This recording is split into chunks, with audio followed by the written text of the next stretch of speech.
Hello and welcome to Inside the Video Store, episode 81. It's a long day in Wirral. It is Wednesday, the 8th of October, around about 7:30. I haven't been home yet since 9 a.m. It's my day off, but as many of you long-time listeners will know, I have another business within this business. It's another entity completely. It exists over on the far side of the store that you never see. And it opened the same time as the movie rental store. So that side of the business has been going for 30 years also. So you're kind of running two businesses concurrently. Most of the time they just trick along on separate paths, but every October, because that is a very seasonal business, things get a little crazy. So with Christmas coming up, today for me has been all about Christmas, as I've been buying thousands and thousands and thousands of greetings cards for Christmas, which is fun. Now, to be honest, even though I'm mad about movies and this is just like the greatest job in the whole world, sometimes it's nice to do a proper job because it's quite intense from October onwards, as you can imagine. We sell about 10,000 Christmas cards a year. And it gets nutty with rolls of gift wrap and gift bags and all kinds of seasonal related paraphernalia. Today I bought 24 Christmas cards to the dog. That's the level we're at, people. That's the level we're at. But it's good fun. It really is good fun. As I say, I've been doing it for 23 years.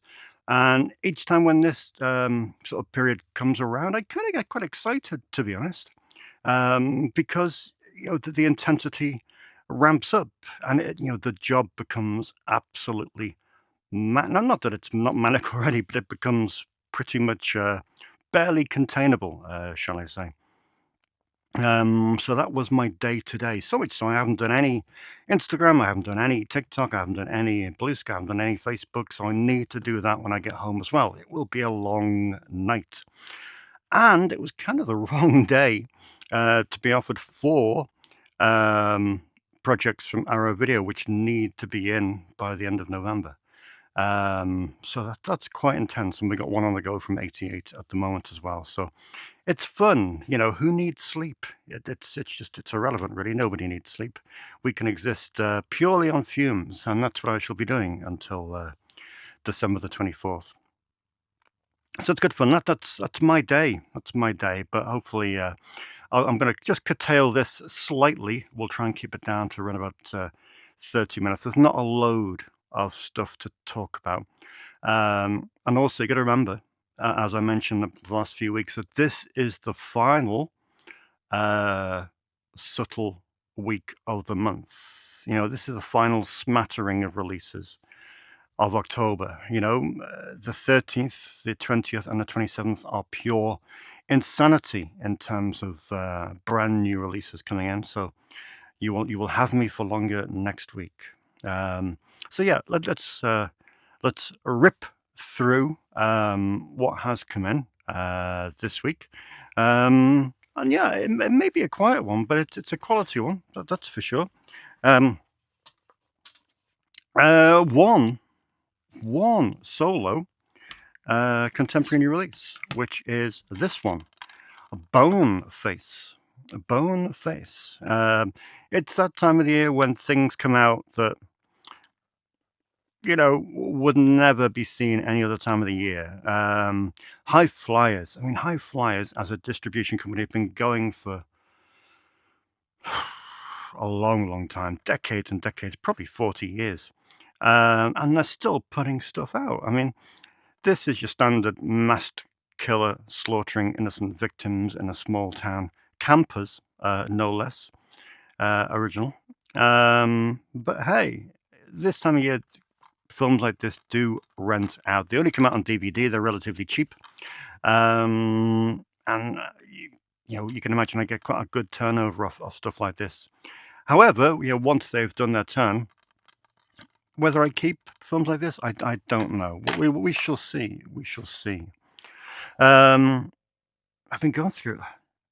I finished my film last night early, and I've been going through the lapsed copyright films on Tubi. So what was I watching last night? Hook. Mainly them made by Scott Jeffries and Proportion Pics and all those people. And they're all right, but they're kind of very template orientated. And I should know because I'm starring in one. In Popeye 2, by name only. Unfortunately, yes. When Popeye 2, I know you're eagerly awaiting that one. When Popeye 2 comes out, you will see a character called Dave, whose dad owned a video store. Sadly, I'm not acting in the film, but that's a good thing. Actually, I think that's a good thing. So yeah, just the one contemporary release. In the boutiques, I mean, we got a mega film, a mega film. One of the best films ever made, surely. It is, of course, William Friedkin's Sorcerer. This did come out on Blu-ray over here from Warner's, would it be? And it was fine, but this is the bee's knees. This is the business. This is a Paramount. Sorry. This is 4K UHD and Blu-ray. Yep, it's a dual format release. There was a little bit of controversy whether Criterion in the UK were going to get the rights to this. I think it got pushed back a little while. But yeah, it's a great double disc Blu-ray and a single disc UHD. It's got a real, good number of special features on it, including the excellent documentary Friedkin Uncut, which I have in my documentary section here. But it will be nice to watch it on Blu-ray. And also, it has that really great conversation from 2015 between Friedkin and director Nicholas Winding Refn. So yeah, there's some good stuff here, to be honest, and it'll be great to watch one of the most amazing films I've ever seen in 4K UHD. So there we go. That is Sorcerer, out now on the Criterion Collection. Next up, a film I've never seen, not really my cup of tea. It is Spawn. Based, of course, on Todd McFarlane's groundbreaking comic. It did it do much when it came out originally at the cinema? I know it's grown to have a rather loyal fan base, but yeah, and it's a good addition from Arrow Video. You have the director's cut here, and you have the theatrical cut as well. And the disc with the director's cut is absolutely stacked with special features, including a audio commentary from Todd McFarlane and co. A new interview with Michael J. White, and yeah, there's some KNB stuff here as well. Howard Berger and Greg Nicotero. So yeah, it's a great addition if you're keen on this. It came out also on 4K UHD, but I settled for the Blu-ray as I don't wish to leap too far ahead in the format arena. Next up, we have two from Studio Canal, and I hate this range. I mean, it's a great range, great films, but I hate the branding.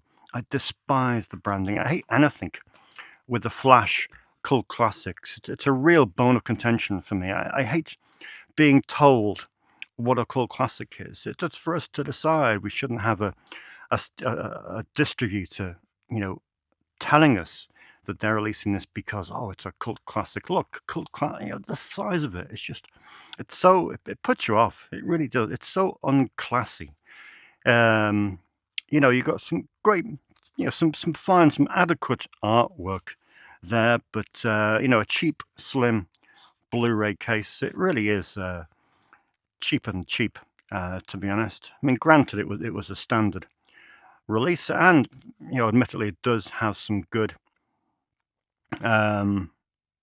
special features on Leica, audio commentary from Alex Cox. This is the Hellbenders, by the way. Sergio Corbucci's film.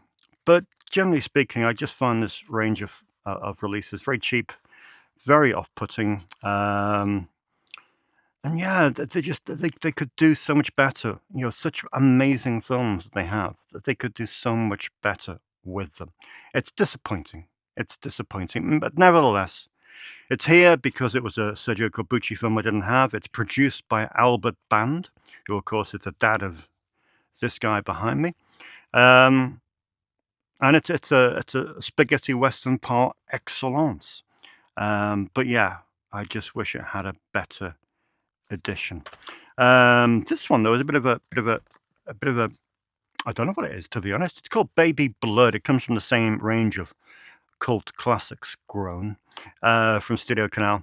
Thing is, Studio Canal put out those immense vintage classics. Got the full range on the top shelf there.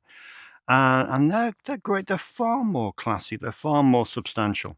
But this range, it's just like it's like a bastard child that they don't really care about all that much. But yeah, anyway, this is Baby Blood. It comes from, was it 81? No, 1990. Right, interesting. French film, directed by Alain Robac. Sounds pretty grisly. It's a body horror. Yeah, Baby Blood. Interesting one. Completely unaware of this. Never seen it. And I don't really know much about it. So that is that one. And finally, with the boutiques, and finally with this week's new releases, just 6.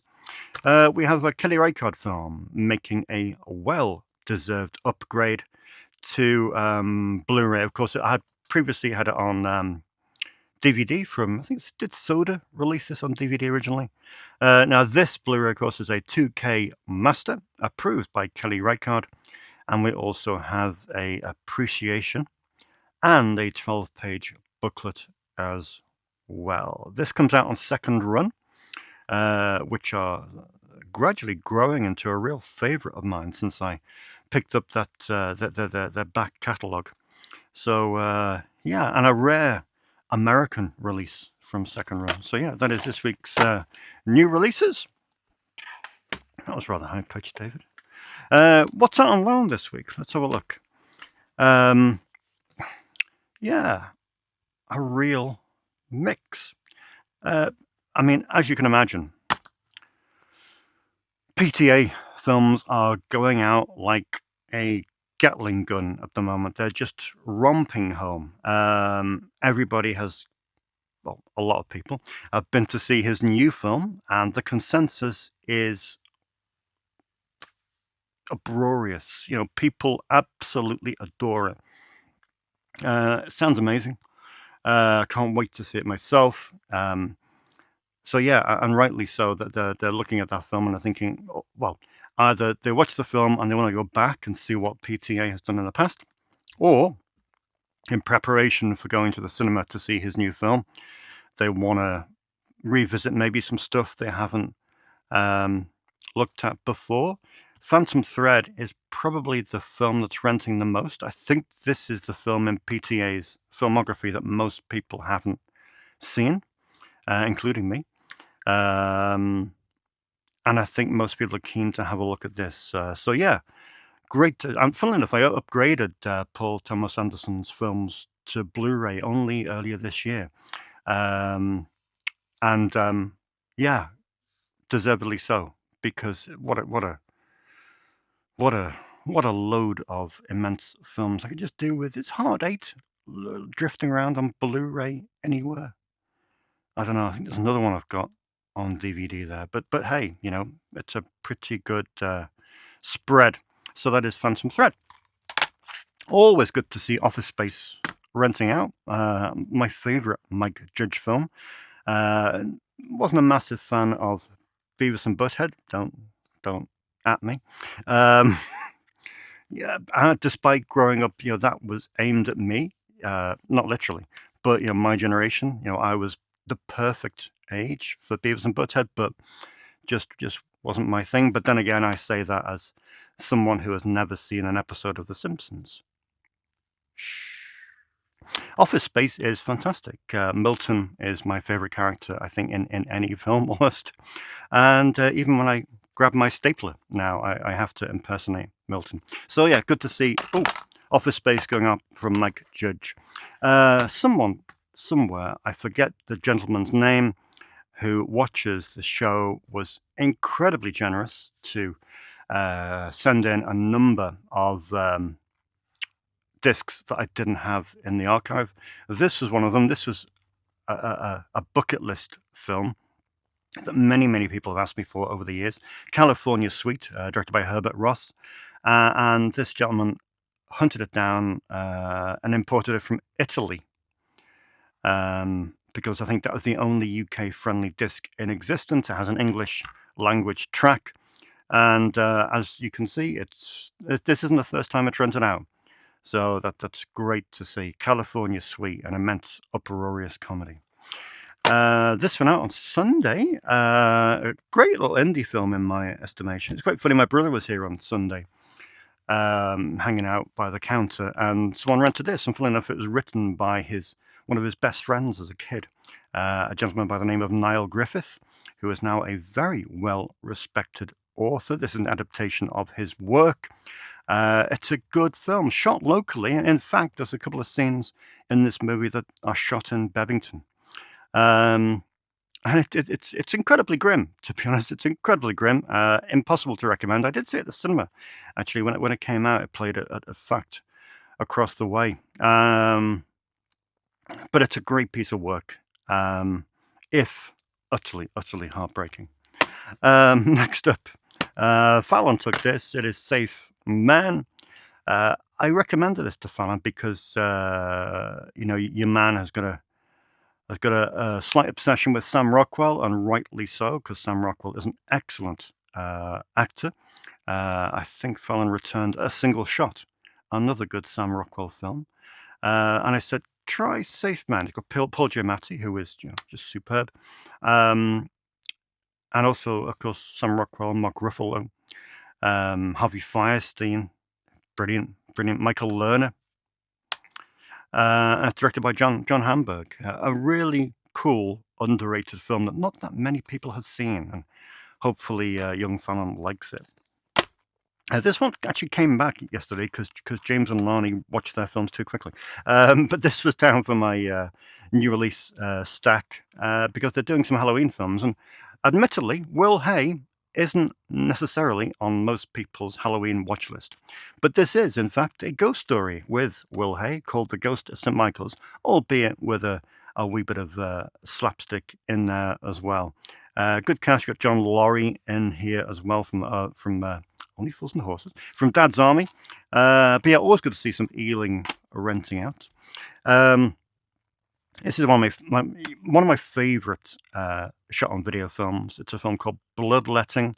I think this is one of the first films on DVD that I imported when I got my very first multi-regional DVD player.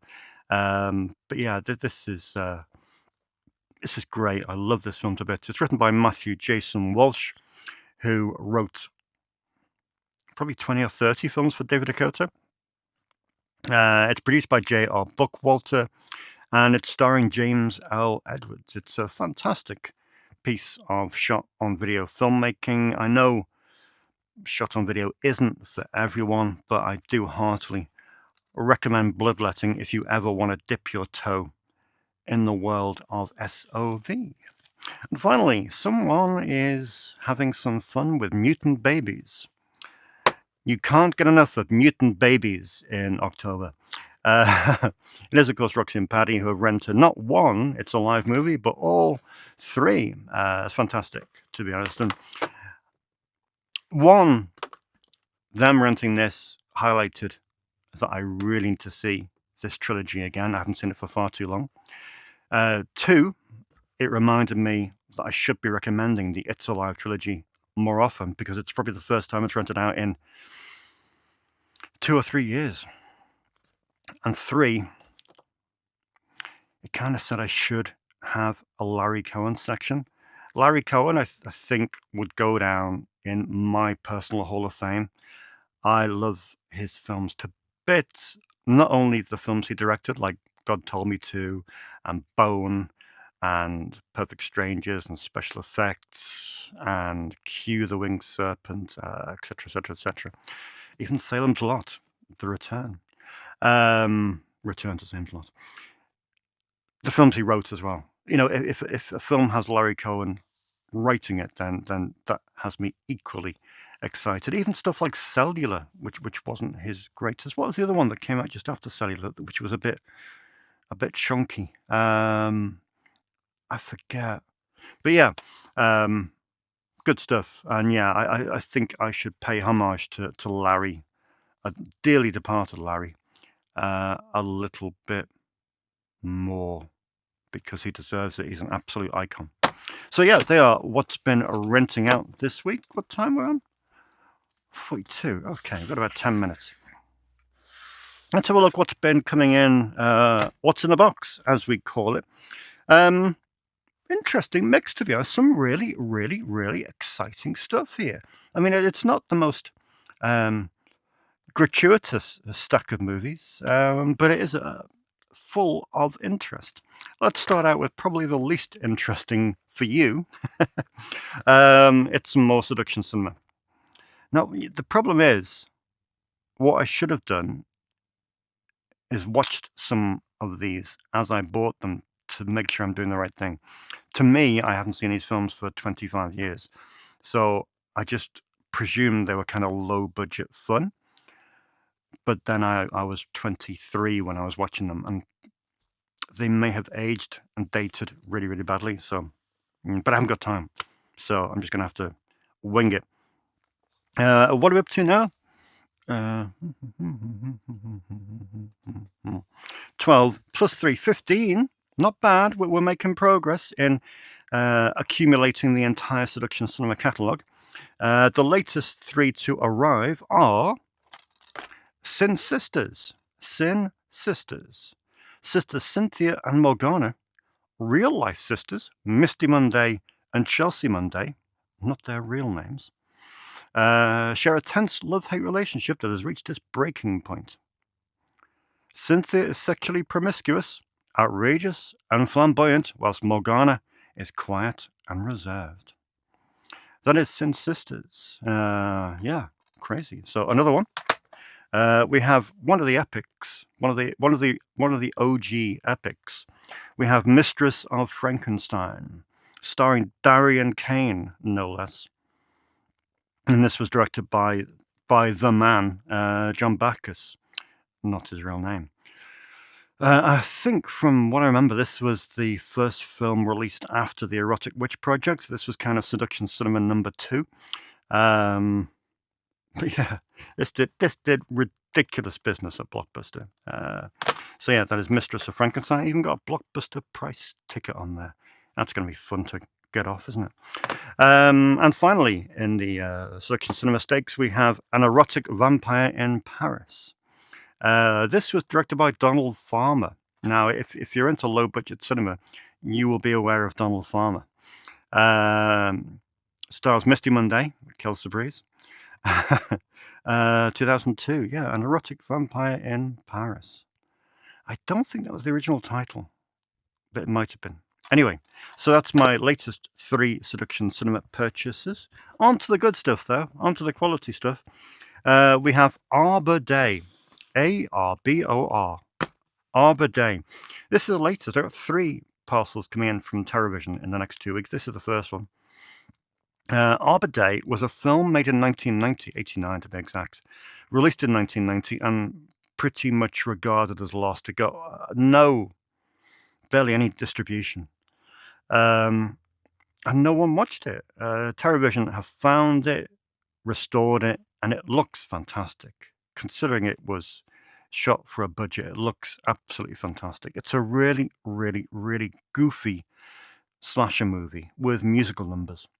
It's good fun. It is really good fun. I had a good time watching this. I took time out from my prep to check this out, and yeah, I love that a great deal. So there's Arbor Day out now on 4K UHD and Blu-ray. I had a number of people ask me for this in recent times. Obviously, one of the most popular films in my new second run range is is The Cremator. Directed, of course, by, tricky one, Andrew Rausch. Hers. Not only did he direct The Cremator, he also directed Morgiana as well, which is another key film in that range. Ferret Vampire was made some time after that in 1981. So, yeah, I don't know what to make of it, really. A number of people asked me for it. It sounds absolutely fascinating. I mean, one of the quotes on the back here says, "Communist reality merges with horror reality in the spookiest film to emerge from the former Soviet bloc." Sounds amazing. Obviously, it's Czechoslovakian, has a wealth of special features, including a bonus movie. You have a commentary from Michael Brook, who we know. And yeah, just lots and lots and lots and lots of stuff. So Ferret Vampire, love that artwork. Is out now on Blu-ray from Severin. Great release. Cool. Customer request. One of my customers is massively obsessed by chess at the moment. Not the Tim Rice musical, unfortunately. It is the porn. Not the porn. Not chess porn. That'd be interesting, wouldn't it? Chess porn. Just naked people moving chess pieces. Porn Sacrifice is starring Tobey Maguire. It's directed by Ed Zwick. Remember Ed Zwick? He was big time at one point. Last Samurai,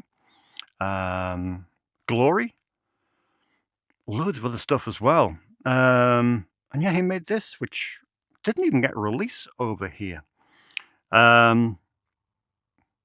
Bobby Fischer. So I think it was 2016, 2017 when it came out. Don't know why it came out. Didn't come out over here. When you think you've got Peter Sarsgaard, you got Lee Schreiber. Good people in this movie. So yeah, that is Porn Sacrifice, which is now in on an imported DVD. Big thanks to Neil for recommending this one. This is a Vinegar Syndrome release that completely passed me by. But it was an early release by them. It was released 6 years ago. It's a film by John Huckett. Sounds really interesting. Described as a dazzling micro-budget examination of love, loneliness, and the fear of death, set against an increasingly surreal science fiction and horror background, building to an unsettling body transfusion-filled climax. It's dating from 1983. Neil recommends it. And yeah, there's the passing. It's got a really average cover, though, that doesn't really sell the film. The flip side, likewise. But yeah, glad to get that in, and I will slot it into my Vinegar Syndrome section over there. Ken Russell is really getting some traction here at the moment, whether it's from people who watch the show, whether it's from people who are generally curious about the guy's films.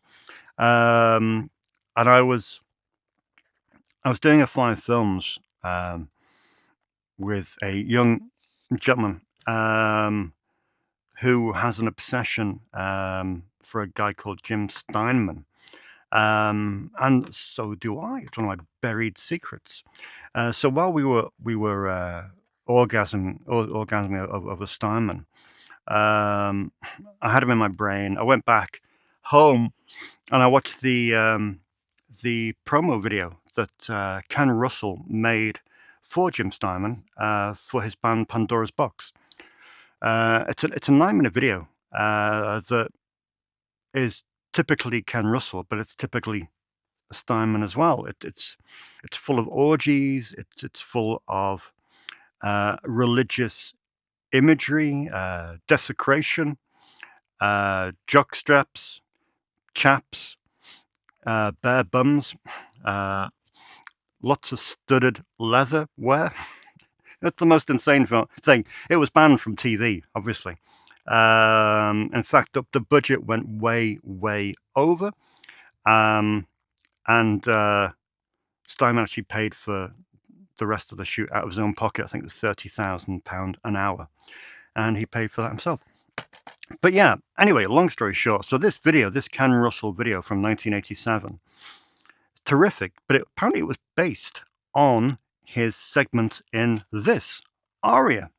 I wasn't aware of this. Aria is it was conceived by Don Boyd, and it's 10 of the world's most creative directors were given the same brief to choose a piece of opera music and then present a visual interpretation of that music with complete artistic freedom.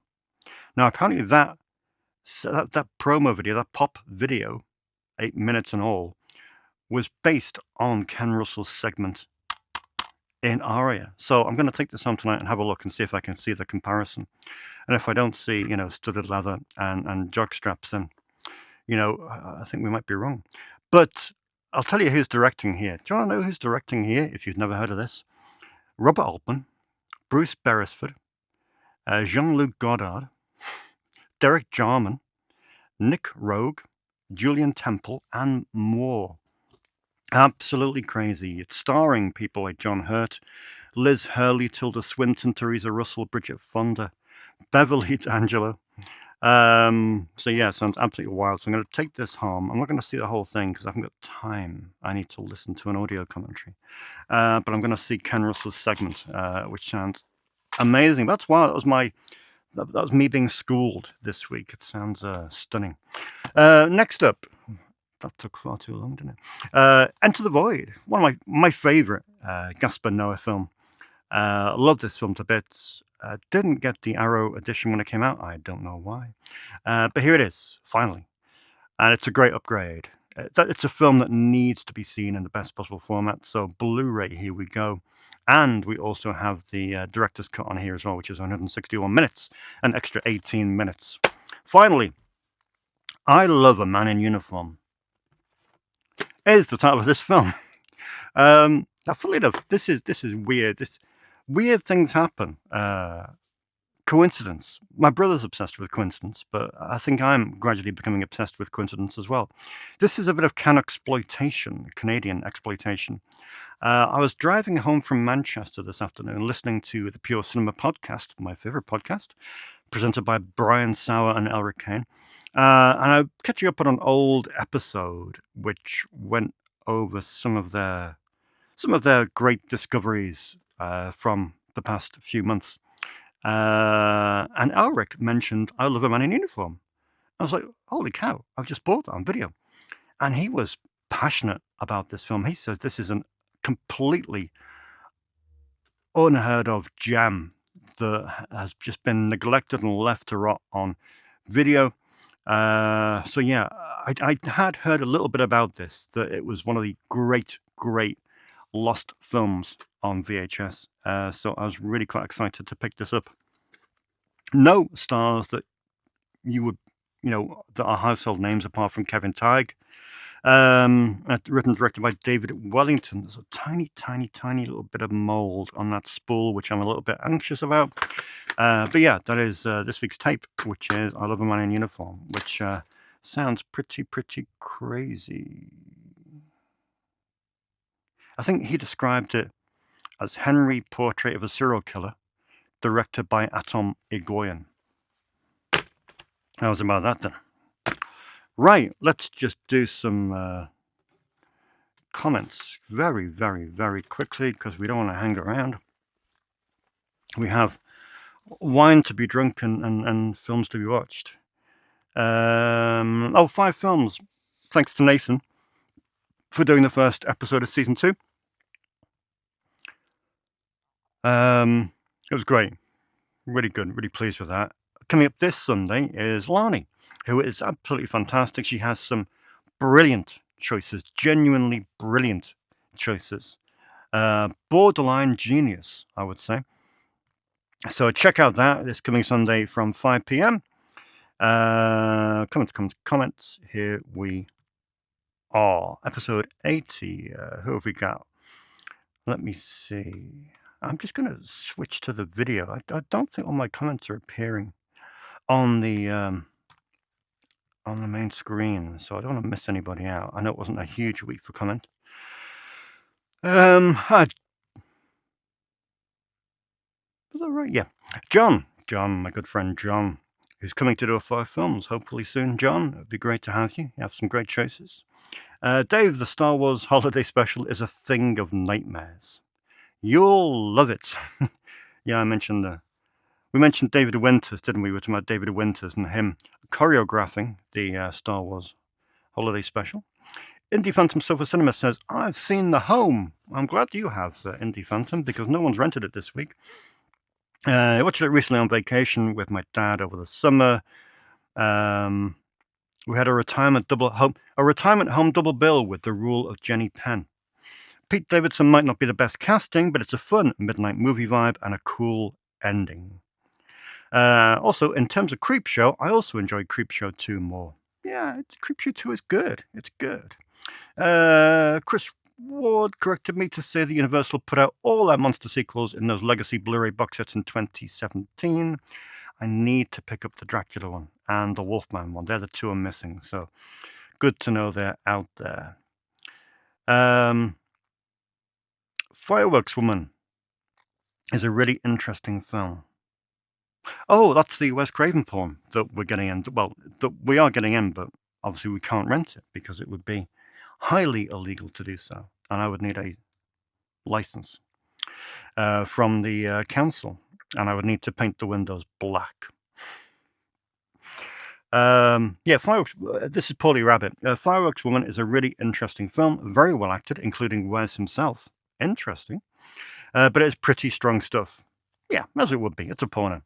There's a bizarre Italian DVD of it with scenes from a biker pic cut into it. Right. After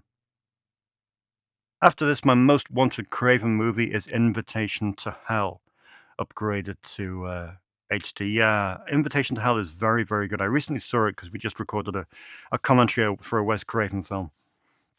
And it would be great to see Invitation to Hell on high def. Hopefully someone like Imprint, who have been doing the TV movie box sets, get a hold of it, because so many of these TV movies are just left, and it's so sad to see it because some great films. But yeah, Fireworks Woman is coming out from Melusine later this month, which is very interesting. It's the first. It's Wes Craven's one XXX film. Matt Blogg says the only film that didn't make one of the Universal Monster box sets is Claude Rains' Phantom of the Opera. Although it did get a standalone Blu-ray at some point, but I believe it's long out of print. Ah, right, that's annoying. But I have got the Universal Monsters set, so I think it's in there. But it would be nice to have a standalone version. I agree. 2 more to go. Freddie Duncan says, me and my friends are doing our yearly horror Halloween month. 31 horror movies. It would be cool if you do a Halloween horror episode with some underrated good horror movies.